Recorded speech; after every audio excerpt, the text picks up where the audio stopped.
Good morning, students. Today we will discuss our third chapter of business study, business environment. सबसे पहले इस chapter को करने के लिए हमें बिजनेस एनवायरनमेंट का मीनिंग पता होना चाहिए। बिजनेस एनवायरनमेंट टू वर्ड के कॉम्बिनेशन से बना है, business and environment. Business means sale and purchase of goods and services with the profit motive, while environment means all the surroundings that affect our business activities or in which our business exists.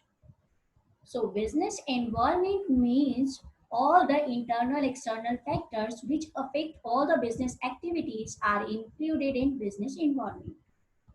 Business environment में सभी internal या external factors को लिए जाते हैं, चाहे वो हमारी इकोनॉमिक एनवायरनमेंट हो, इकोनॉमिक पॉलिसीज, हमारे कस्टमर्स का टेस्ट एंड प्रेफरेंस हो, हमारे इन्वेस्टर्स की पॉलिसी हो, कोई भी चीज हो, वो सभी इसमें इंक्लूड हो जाती हैं। तो बिजनेस एनवायरनमेंट में वो सभी चीजें इन्वॉल्व होती हैं जो किसी भी तरीके से डायरेक्टली या इनडायरेक्टली हमारे बिजनेस पे इफेक्ट डाल रही होती हैं। Now we will come on the next topic, features, characteristics and nature of business environment. First heading is all the external forces. Business environment में सभी फैक्टर्स को इंक्लूड किया जाता है, चाहे वो बिजनेस पर डायरेक्टली इफेक्ट डाल रहे हो या इनडायरेक्टली डाल रहे हो। जैसे कि इसमें हमारा आ जाता है, हमारे कोई भी इंस्टीट्यूशंस हैं, अगर वो हमारे बिजनेस पर इफेक्ट डाल रहे हैं या कोई भी फोर्सेस हैं तो वो भी बिजनेस एनवायरनमेंट में इंक्लूड किए जाएंगे। सेकंड हेडिंग है specific and general forces. Business environment में हमारे स्पेसिफिक और जनरल फोर्सेस को इंक्लूड किया जाता है। स्पेसिफिक फोर्सेस वो होते हैं जो डायरेक्टली बिजनेस पर इफेक्ट डाल रहे होते हैं, जो पर्सन हमारे बिजनेस से डायरेक्टली कनेक्टेड है, जैसे कि हमारे इन्वेस्टर्स, कस्टमर्स, सप्लायर्स। जबकि जनरल फोर्सेस में हम इंक्लूड करते हैं social, legal and political forces को जो बिजनेस पे इफेक्ट डालेंगे। अब हमें पता है कि हमारे कस्टमर्स भी सोसाइटी का पार्ट हैं, तो हमारी ट्रेडिशंस, हमारे customs, taste and preference of customers, वो सब भी हमारी सोसाइटी पर, हमारे बिजनेस पर इफेक्ट डालते हैं। लीगल में आ जाते हैं हमारे लॉज, वो भी इफेक्ट डालते हैं। पॉलिटिकल, हमारा एनवायरनमेंट कैसा है, वो भी बिजनेस पर इफेक्ट डालते हैं। तो इसमें जनरल और स्पेसिफिक फोर्सेस के थ्रू हम सभी को इन्वॉल्व कर लेते हैं, चाहे वो हमारी बिजनेस से डायरेक्टली कनेक्टेड पर्सन हो, इन्वेस्टर, कस्टमर्स और सप्लायर्स, या इनडायरेक्टली कनेक्टेड हो, लाइक हमारी लीगल पॉलिसीज या हमारे गवर्नमेंट की पॉलिसीज। थर्ड है इंटर रिलेशन। जितने भी फोर्सेस या फैक्टर्स होते हैं बिजनेस एनवायरनमेंट के, वो आपस में इंटर रिलेटेड होते हैं। इंटर रिलेटेड मीन्स कि किसी भी एक चीज का इफेक्ट दूसरी चीज पर पड़ रहा होता है। अगर हम इसमें एग्जाम्पल की बात करें तो अगर हमारा यूथ कोई भी वेस्टर्न कल्चर की तरफ ज्यादा जाता है तो उस कंडीशन में क्या होता है, अगर वो वेस्टर्न कल्चर को पसंद कर रहा है तो उस कंडीशन में फास्ट फूड, वेस्टर्न ड्रेसेस, इन चीजों की डिमांड हमारी इंक्रीज हो जाएगी। Fourth one is uncertainty. We all know that business is uncertain, no one can predict about the future condition. तो बिजनेस एनवायरनमेंट भी अनसर्टेन होता है और बहुत ही डिफिकल्ट हो जाता है बिजनेस एनवायरनमेंट की चेंजेस के बारे में कोई भी प्रेडिक्शन देना। बिजनेस एनवायरनमेंट में जैसे कि अगर हम एग्जांपल लें आईटी सेक्टर का, फैशन इंडस्ट्रीज का, तो इनमें बहुत ही फास्ट स्पीड से चेंजेस होते हैं जिनके बारे में हम कोई भी प्रेडिक्शन नहीं दे सकते इजीली। तो सभी चीजें अनसर्टेन रहती हैं। Fifth is dynamic. Dynamic means होता है हमारा फ्लेक्सिबल और चेंजेबल। तो जो बिजनेस एनवायरनमेंट होता है वो चेंजेबल होता है। हमें कंटिन्यूसली बिजनेस एनवायरनमेंट को स्कैन करना होता है, उसको देखना होता है कि क्या क्या चेंजेस हो रहे हैं। अगर हम उसको टाइमली मॉनिटर नहीं करते तो उसकी वजह से काफी सारे लॉसेस भी सफर करने पड़ जाते हैं। इसलिए बिजनेस एनवायरनमेंट को डायनामिक कहा जाता है। ये हमारा स्टैटिक या रिजिड नहीं होता, कंटिन्यूसली स्कैनिंग की नीड होती है इसमें। Next heading is complex. Complex means होता है बिजनेस एनवायरनमेंट को समझ पाना इतना इजी नहीं है, बहुत डिफिकल्ट होता है, क्योंकि बिजनेस एनवायरनमेंट में इतनी तेजी से चेंजेस आते हैं, हमें उसी के अकॉर्डिंग उनको स्कैन करना होता है, जिसमें कि बहुत ही ज़्यादा डिफिकल्टीज आती हैं। और उन चेंजेस का इफेक्ट हमारे बिजनेस पे भी पड़ता है, वो हमारे बिजनेस को भी इन्फ्लुएंस कर रहे होते हैं। फॉर एग्जाम्पल, अगर गवर्नमेंट अपना टैक्स रेट 10% तक इंक्रीज कर दे तो वो कंपनी की सेल को बहुत ज्यादा डिक्लाइन कर सकती है। Next heading is relativity. Relativity means होता है जो बिजनेस एनवायरनमेंट होता है वो कंपनी टू कंपनी और कंट्री टू कंट्री हमारा डिफरेंट होते हैं उसके इम्पैक्ट। जैसे कि सपोज कीजिए अगर हमारा कोई न्यूज़ पब्लिश होती है कि हमारी जो वो हैं कोल्ड ड्रिंक्स हैं उसमें पेस्टिसाइड्स हैं, तो उसका इफेक्ट हमारे कोल्ड ड्रिंक्स के प्रोडक्शन पर भी पड़ेगा, उसकी जो सेल है वो बहुत ज़्यादा कम हो जाएगी। जबकि जो हमारे कोल्ड ड्रिंक्स हैं या हमारे जो कोल्ड ड्रिंक्स हैं उनकी सेल कम होगी और जो जूसेस हैं उनकी सेल हमारी बहुत ज़्यादा इंक्रीज हो जाएगी। Now the next topic is importance of business environment. Hope आप लोगों को समझ में आ गए होंगे फीचर्स। अब हम नेक्स्ट टॉपिक स्टार्ट करते हैं, इंपॉर्टेंस ऑफ बिजनेस एनवायरनमेंट। हम सभी लोग जानते हैं कि बिजनेस एनवायरनमेंट हमारे लिए बहुत ही ज़्यादा इम्पॉर्टेंट होता है, क्योंकि इसका डायरेक्टली या इनडायरेक्टली इम्पैक्ट बहुत ज़्यादा होता है हमारे बिजनेस पर। फर्स्ट इम्पॉर्टेंस पॉइंट है enables the firm to identify opportunities and getting first mover advantage. इसका मीनिंग ये होता है कि अगर बिजनेसमैन बिजनेस एनवायरनमेंट को अच्छी तरह से समझ ले तो उसको अपॉर्चुनिटीज को पहचानने में, उनको आइडेंटिफाई करने में बहुत हेल्प मिलती है और वो उसकी वजह से मैक्सिमम बेनिफिट गेट कर सकता है। जो सबसे पहले अपॉर्चुनिटीज को आइडेंटिफाई कर लेता है वही उतना ज्यादा प्रॉफिट गेट करता है, यानी कि उसको फर्स्ट मूवर एडवांटेज मिल जाता है। फॉर एग्जाम्पल, व्हाट्सएप हमारा फर्स्ट एप्लीकेशन है मोबाइल चैट के लिए। अब उसके बाद इतनी सारी एप्लीकेशंस आई, लेकिन हम लोग अगर देखें तो नॉर्मली सभी लोग व्हाट्सएप को ही यूज करते हैं, दूसरी मोबाइल चैट्स को इतना यूज नहीं करते। तो व्हाट्सएप क्योंकि फर्स्ट टाइम आया मोबाइल चैट एप्लीकेशन में, तो वही हमारा नंबर 1 मोबाइल चैट ऐप बन गया। Second one is helps the firm to identify the threats and early warning signals. Businessman अगर एनवायरनमेंट को स्कैन करते जाएं तो वो टाइमली हमारे वार्निंग सिग्नल्स को भी देख सकते हैं। हमारे बिजनेस की अगर कोई भी नेगेटिव पॉलिसीज हैं हमारे, या जो भी हमारे बिजनेस एनवायरनमेंट से कोई चेंजेस होने वाले हैं, तो उनको जल्दी पॉइंट आउट करके हम अपने थ्रेट से बच सकते हैं, अर्ली वार्निंग सिग्नल्स को अपने लिए यूज कर सकते हैं, उनसे बच सकते हैं लॉसेस से। जैसे कि सपोज कीजिए अगर हम फैशन सेक्टर की बात करें तो फैशन इंडस्ट्रीज में फैशन बहुत ही जल्दी स्पीडली चेंज होता है। सपोज कीजिए कि अभी हमारा फैशन चल रहा है किसी एक चीज़ का, अब हमने क्या किया, उसकी ज़्यादा क्वांटिटी परचेज कर ली और थोड़े ही टाइम में वो फैशन चेंज हो गया, तो उस कंडीशन में क्या होगा, हमारा सारा स्टॉक बचा रह जाएगा, वो मार्केट में सेल नहीं होगा।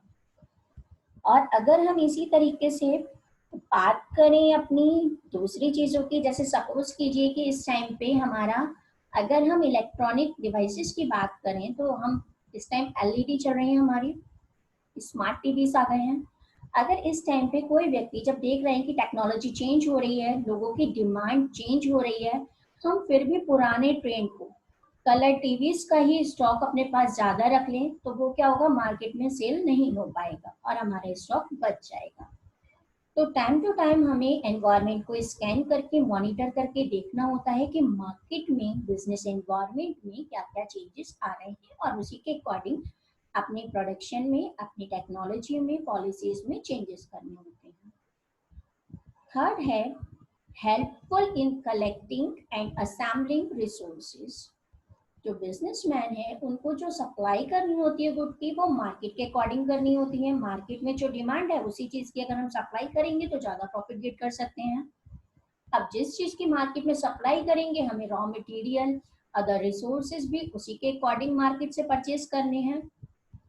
सपोज कीजिए कि अगर मार्केट में डिमांड कलर टीवी की है, तो हम क्या करेंगे, जो रिसोर्सेज हैं या जो रॉ मटेरियल है वो कलर टीवी का ही परचेज करेंगे, ना कि black and white TV. Next heading is helps to adjust and adopt with the rapid changes. अब जैसे कि हमें पता है कि आजकल बहुत जल्दी से चेंजेस हो रहे हैं बिजनेस में, तो बहुत ज़रूरी हो जाता है हमारे लिए कि इन चेंजेस को जितनी जल्दी हो सके उतनी जल्दी हम इनको समझ लें। बिजनेसमैन को अपने इंटरनल एनवायरनमेंट में भी उसी के अकॉर्डिंग चेंजेस लाने होते हैं एक्सटर्नल एनवायरनमेंट के हिसाब से। अब जो हमारा बिजनेस एनवायरनमेंट स्कैनिंग है वो हमारी हेल्प करती है इन रैपिड चेंजेस के साथ में एडजस्ट करने में, हमें अपनी इंटरनल पॉलिसीज में चेंजेस लाने में। Next is assisting in planning and policy making. जो भी प्लान्स एंड पॉलिसीज बनाए जाते हैं वो बिजनेस एनवायरनमेंट के अकॉर्डिंग बनाए जाते हैं। अगर हम स्कैनिंग और बिजनेस एनवायरनमेंट कर लें उन फैक्टर्स की, तो वो हमारी हेल्प करते हैं बिजनेस की अपॉर्चुनिटीज को आइडेंटिफाई करने में, हमारे थ्रेट्स को आइडेंटिफाई करने में, या हमें किस तरीके के चेंजेस लाने हैं उसमें हमें हेल्प करते हैं। तो जो भी प्लान्स या पॉलिसीज बनाई जाती हैं बिजनेस की, वो सभी बिजनेस एनवायरनमेंट के अकॉर्डिंग बनाई जाती हैं। Next is improvement in performance. अब कंटिन्यूस अगर हम स्कैनिंग करते जाएं बिजनेस एनवायरनमेंट की, तो जो कंपनीज हैं वो अपना इंटरनल एनवायरनमेंट भी उसी के अकॉर्डिंग चेंज कर लेती हैं, यानी वो हमारी परफॉर्मेंस को और ज्यादा बेटर करने में हेल्प करता है। एक बार देख लीजिएगा, ये पॉइंट्स कंप्लीट हो गए हैं। अगर आपको कोई डाउट है तो आप आराम से कमेंट कर सकते हैं। Now next topic is dimension of business environment. अब हमारे बिजनेस एनवायरनमेंट के जो डायमेंशन या एलिमेंट्स हैं वो 5 होते हैं, जिसमें फर्स्ट है economical develop environment, second one is social environment, third is political environment, fourth is legal environment and fifth is technological environment. हमारे बिजनेस एनवायरनमेंट के 5 डायमेंशंस होते हैं, जिसमें फर्स्ट हम डिस्कस करेंगे इकोनॉमिकल एनवायरनमेंट को। इकोनॉमिक एनवायरनमेंट में वो चीजें आती हैं जो हमारी इकोनॉमी से रिलेटेड होती हैं, जैसे कि हमारी gross domestic product, national income, per capita income level, profit earning rate, productivity और एम्प्लॉयमेंट रेट, हमारी मॉनेटरी पॉलिसी या फिस्कल पॉलिसी ऑफ गवर्नमेंट। इनको हम इसमें लेते हैं। और जो इसके मेन एस्पेक्ट्स होते हैं इकोनॉमिक एनवायरनमेंट के, वो होता है कि इसमें पब्लिक प्राइवेट सेक्टर का रोल होता है, सेविंग एंड इन्वेस्टमेंट रेट को देखा जाता है, बैलेंस ऑफ ट्रेड को देखा जाता है, बैलेंस ऑफ पेमेंट को देखा जाता है, इकोनॉमी में मनी की सप्लाई कितनी है उसको देखा जाता है। यानी जो भी चीजें इकोनॉमी से रिलेटेड हैं हमारी, वो इकोनॉमिक एनवायरनमेंट में आती हैं। इन सभी चीजों का भी इफेक्ट बिजनेस पर पड़ता है। Second one is social environment. Social environment में हम इंक्लूड करते हैं सोसाइटी से रिलेटेड इश्यूज को, जैसे कि हमारी custom and tradition of society, standard of living of people, taste and preference and education level of people. Society में जहाँ पर बिजनेस एक्सिस्ट कर रहा है, तो वहाँ के लोगों का standard of living, taste, preference क्या है, ये भी हमारे बिजनेस पर इफेक्ट डालता है। जैसे कि अगर हमारे यहाँ पर दिवाली, होली सेलिब्रेट की जाती है, तो दिवाली के टाइम पर क्रैकर्स की और लाइटिंग की डिमांड ज्यादा होती है। जहां पर दिवाली सेलिब्रेट नहीं की जाएगी, वहां पर इन चीजों की डिमांड नहीं होगी। तो सोसाइटी की कल्चर, ट्रेडिशंस, फेस्टिवल्स, ये सब चीजें भी इफेक्ट डालती हैं बिजनेस पर। Third one is political environment. Political environment में हम इंक्लूड करते हैं गवर्नमेंट अफेयर से रिलेटेड फैक्टर्स, जैसे कि टाइप ऑफ गवर्नमेंट, जो पावर में है उस किस टाइप की है, गवर्नमेंट का एटीट्यूड कैसा है डिफरेंट ग्रुप्स को लेकर सोसाइटी के, गवर्नमेंट का कितना इंटरवेंशन है बिजनेस में, फॉरेन पॉलिसी क्या है गवर्नमेंट की, ये भी बिजनेस पर इफेक्ट डालती है हमारा। Fourth one is legal environment. Legal environment में हम इंक्लूड करते हैं हमारे लॉज या वेरियस लेजिस्लेशंस को जो भी पार्लियामेंट में पास हुए हैं। बिजनेसमैन को बिजनेस करते टाइम इन सभी लॉज को फॉलो करना होता है, वो इन्हें इग्नोर नहीं कर सकता। तो जितने भी बिजनेस ट्रांजेक्शन किए जाते हैं वो हमेशा लीगल एनवायरनमेंट के अकॉर्डिंग किए जाते हैं। जितनी भी लीगल पॉलिसीज हैं, हमारे लॉज हैं, चाहे वो लाइसेंस से रिलेटेड हो या डेवलपमेंट ऑफ बिजनेस से रिलेटेड हो, उसकी ग्रोथ से रिलेटेड हो, न्यू बिजनेस स्टार्ट करने से रिलेटेड हो, लेबल की प्रिंटिंग से रिलेटेड हो, कोई भी डिसीजन हो, वो सभी हमारे लीगल इन्वायरमेंट में आते हैं। Next is technological environment. Technological environment में हम लेते हैं जो भी हमारे चेंजेस हुए हैं टेक्नोलॉजी में। अब वो हमारे मेथड्स ऑफ प्रोडक्शन भी इसमें आ जाता है, use of new equipment and machinery भी आ जाता है, या हम अपने प्रोडक्ट की क्वालिटी को इम्प्रूव करना चाहते हैं तो वो भी इसमें आ जाता है। तो जितनी भी हमारे टेक्नोलॉजी में यानी हमारे मेथड्स ऑफ प्रोडक्शन में चेंजेस हुए हैं वो सभी पार्ट होते हैं हमारे टेक्नोलॉजिकल एनवायरनमेंट का। हमारे जितने भी आईटी सेक्टर में जो भी इम्प्रूवमेंट डेवलपमेंट होते हैं या हमारे कोई भी इनोवेशंस किए जाते हैं, कोई भी इन्वेंशंस किए जाते हैं, वो सभी हमारे टेक्नोलॉजिकल एनवायरनमेंट के एस्पेक्ट्स होते हैं। नेक्स्ट टॉपिक है features of new economic policy 1991। क्या था, जिस टाइम पे हमारी प्लानिंग कमीशन बना था उस टाइम पे हमारी इंडस्ट्रियल पॉलिसी 1956 बनी थी। अब इंडस्ट्रियल पॉलिसी 1956 में क्या था, हमारी इनवर्ड लुकिंग ट्रेड स्ट्रैटेजी को फॉलो किया गया था, यानी हमारी कंट्री को कंपटीशन से, फॉरेन कंपटीशन से प्रोटेक्ट करने के लिए पॉलिसीज बनाई गई थी। 1991 में उसी पॉलिसी को रिवाइज किया गया था, उसमें कुछ चेंजेस किए गए थे जिसे को हम जानते हैं न्यू इकोनॉमिक पॉलिसी 1991 के नाम से। इसके मेन 3 मेजर एलिमेंट्स कौन से थे, इसमें फर्स्ट था लिबरलाइजेशन, सेकंड था प्राइवेटाइजेशन एंड थर्ड था ग्लोबलाइजेशन। अब हम तीनों के बारे में डिस्कस करते हैं। लिबरलाइजेशन मीन्स होता है end of all the restrictions, यानी उस टाइम पे क्या था कि इंडस्ट्रीज के लिए जो भी प्राइवेट एंटरप्राइजेस होती हैं उनके लिए काफी सारी रेस्ट्रिक्शंस थे। अगर उन्हें कोई इंडस्ट्री स्टार्ट करनी होती थी, अगर कोई भी एक्सपेंशन करना होता था तो उसमें काफी फॉर्मेलिटीज होती थी, रेस्ट्रिक्शंस थी। लेकिन 1991 की पॉलिसी के बाद से वो सारी रेस्ट्रिक्शन, चाहे वो लाइसेंस से रिलेटेड हो, वो कोटा से रिलेटेड हो, वो सभी हटा दी गई थी हमारी।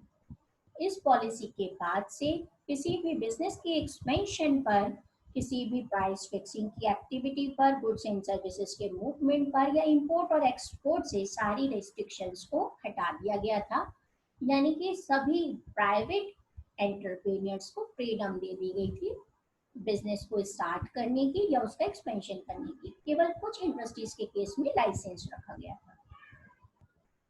Second one is privatisation. अब 1956 की जो इंडस्ट्रियल पॉलिसी थी उसमें प्राइवेट सेक्टर का रोल बहुत कम था और पब्लिक सेक्टर का रोल बहुत ज्यादा था। धीरे धीरे करप्शन होने की वजह से हम प्राइवेटाइजेशन की तरफ आए। तो प्राइवेटाइजेशन का मीनिंग होता है प्राइवेट सेक्टर को ज्यादा रोल देना और पब्लिक सेक्टर के रोल को रिड्यूस कर देना।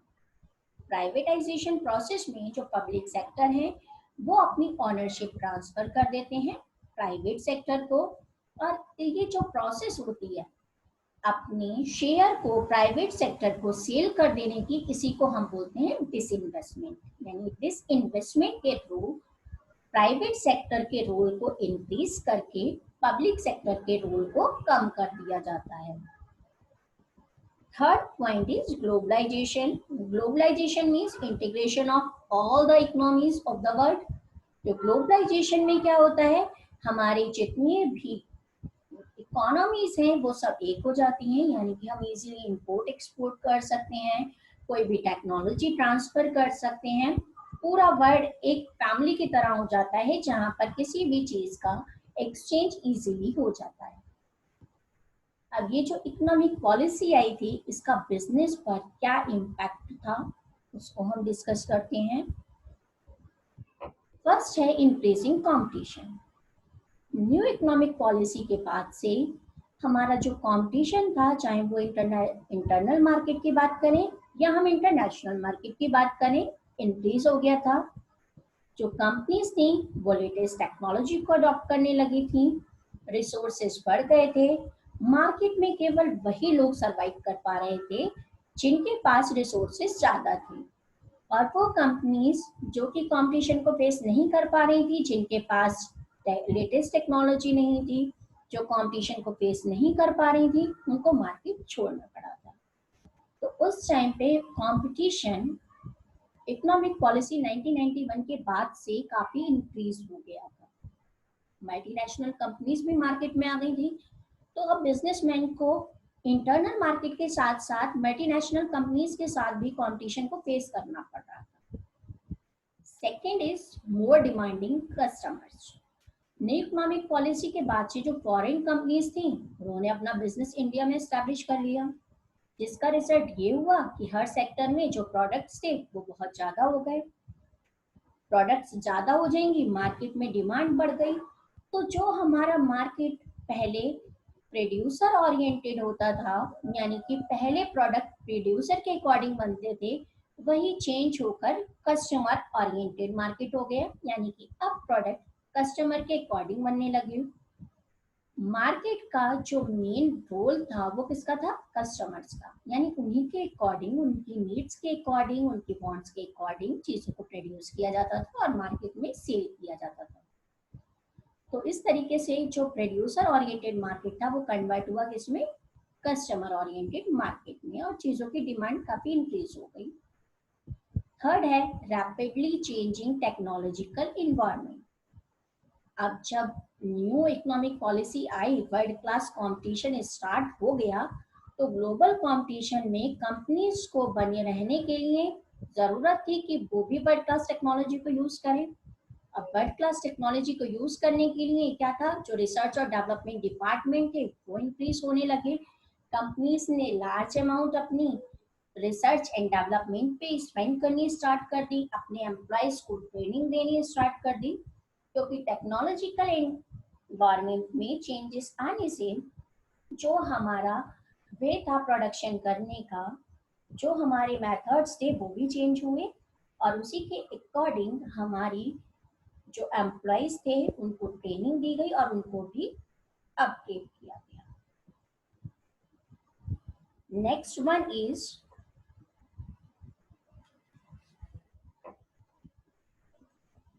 Necessity for change.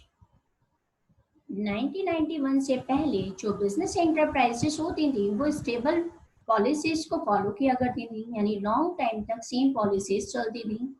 लेकिन 1991 के बाद से जो बिजनेस एंटरप्राइजेस थी, उन्होंने टाइम टू टाइम अपनी पॉलिसीज को मॉडिफाई करना, उसमें चेंजेस करना स्टार्ट कर दिया। यानी कि जैसे जैसे कंपटीशन होता था, बिजनेस एनवायरनमेंट में चेंजेस होते थे, उसी के according time to time businessman को अपनी पॉलिसीज को चेंज करना होता था।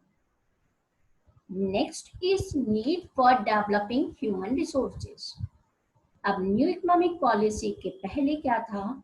हमारे जो वर्कर्स थे, इतनी ज्यादा टेक्नोलॉजी यूज नहीं होती थी, तो वो सब वही टेक्नोलॉजी जानते थे। वर्कर्स हमारे इतने ज्यादा स्किलफुल या ट्रेंड नहीं होते थे। न्यू पॉलिसी आने के बाद से मार्केट कंडीशंस में जरूरत थी हमारी स्किल्ड और ट्रेंड एम्प्लॉयज की। तो जो इंडियन कंपनीज थी, उन्होंने ह्यूमन स्किल्स पे, अपने ह्यूमन रिसोर्स के डेवलपमेंट के लिए मनी स्पेंड करना स्टार्ट कर दिया था, यानी ह्यूमन रिसोर्स पे डेवलपमेंट पर अब ज्यादा ध्यान दिया जाता था।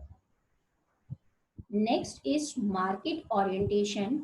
1991 से पहले हमारा सेलिंग कॉन्सेप्ट फॉलो होता था। Selling concept means producer oriented market होता था, जहाँ पे पहले प्रोडक्शन किया जाता था, उसके बाद उसको मार्केट में सेल किया जाता था। इससे मतलब नहीं कि मार्केट में किस चीज की डिमांड है, कस्टमर्स की क्या नीड है, जो भी प्रोडक्शन होता था वो प्रोड्यूसर के अकॉर्डिंग होता था, जबकि अब कंपनीज ने मार्केटिंग कॉन्सेप्ट को फॉलो करना स्टार्ट कर दिया, जिसमें सबसे पहले कस्टमर्स की नीड्स को, उनकी वांट्स को, उनके टेस्ट एंड प्रेफरेंसेस को देखा जाता है कि उनकी मार्केट में रिसर्च करके ये पता किया जाता है कि वो एग्जैक्टली क्या चाहते हैं, और उसके बाद उन्हीं के अकॉर्डिंग मार्केट में गुड को प्रोड्यूस किया जाता है। Next is loss of budgetary support to public sector. 1991 से पहले जितने भी लॉसेस होते थे पब्लिक सेक्टर के, वो हमारे क्या होते थे, गवर्नमेंट को हमारा स्पेशल फंड बजट में से यूज करना पड़ता था गुड्स को प्रोड्यूस करने के लिए। लेकिन अब अगर हम पब्लिक सेक्टर की बात करें तो वो अपने उन्हीं रिसोर्सेज को और एफिशिएंटली यूटिलाइज कर लेते हैं, यानी डिस इन्वेस्टमेंट करके उन्होंने क्या किया, मनी ले ली, जिसको कि वो अब उस फंड को अपने लॉस में ना जाकर कंट्री के डेवलपमेंट के लिए या और एफिशिएंटली यूज कर पाएंगे। Last one is export a matter of survival. जो इंडियन बिजनेसमैन थे, जो ग्लोबल कंपटीशन को फेस कर रहे थे, उसकी वजह से रिजल्ट क्या आया, जो फॉरेन एक्सचेंज था हमारा वो और ज़्यादा इंक्रीज हो गया। जो इंडियन कंपनीज थी उन्होंने एक्सपोर्ट बिजनेस को ज्वाइन कर लिया और उससे बहुत ज़्यादा प्रॉफिट अर्न करने लगे। इवन कुछ बिजनेसमैन ने अपने प्रॉफिट को जस्ट डबल कर लिया एक्सपोर्ट पॉलिसी को फॉलो कर। तो ये था हमारा कंप्लीट थर्ड चैप्टर। होप आप लोगों को समझ में आया होगा। अगर आप लोग इसके नोट्स बनाना चाहते हैं तो आप लोग इसके नोट्स भी बना सकते हैं स्क्रीनशॉट।